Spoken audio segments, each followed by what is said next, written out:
Yo, what is going on, guys? Today was actually ended up being a crazy day. We hit 200% from the watch list, and then also from the watch list. If you would have saw that SPY above 650 to 652, man, I missed it. I missed that one. I was looking at AMD, right? So on the morning watch list, I said SPY above 649.5 to 652.5, right? This is 649.5, and then this is 652.5. That happened in like 15 minutes. So the reason why I didn't take it is because I wanted a stronger break above this London high. So this candle was it right here, honestly. But then we could have used this as support because we are above it. But I wanted a better pullback. So when I saw this, I did almost take that entry, but I wanted it. It just wasn't. It didn't do it how I wanted it to do it, so I stayed out of it. And it went crazy. Someone in the chat caught it too, so that was good. They caught the SPY there from the watch list, and AMD I said will go above 206 to 209. That was it. So here's 206, right? This is what happened here. So on the live, first off, you guys can see that I have 209 to 212 afterwards, right?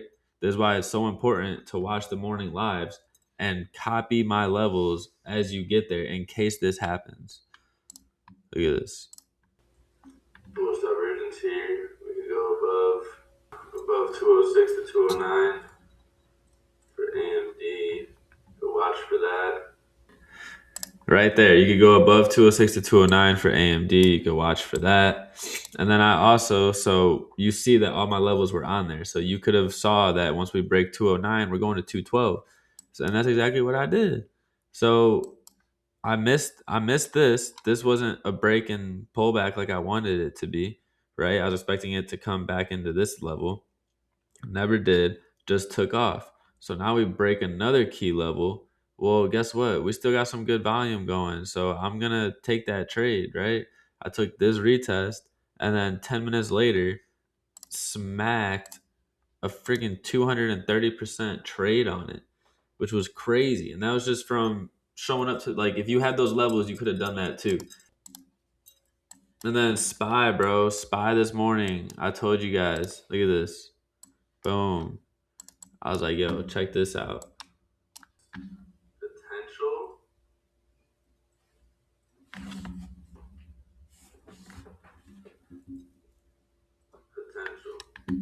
Right? Right. That's or we're actually right at this golden pocket here. So I told you not only do we have this inverse head and shoulders forming, I also told you about the fib golden pocket pullback. So, you know, you got to show up. You got to pay attention. This shit, it's not easy by any means. You got to learn how to play off these levels, but that's where I come into play. That's where the morning lives come into play. The watch list comes into play. The call outs come into play. It all works as one. You can't just have one and hope for the other. Like if you're entering, you don't know why you're entering. You probably shouldn't enter. But regardless, the moral of the story is tune in, lock in. Every morning I go live. Every morning I show my levels. Every morning I go over what I'm looking for. And then I do the watch list together. And then we execute during the day. So, what's your excuse?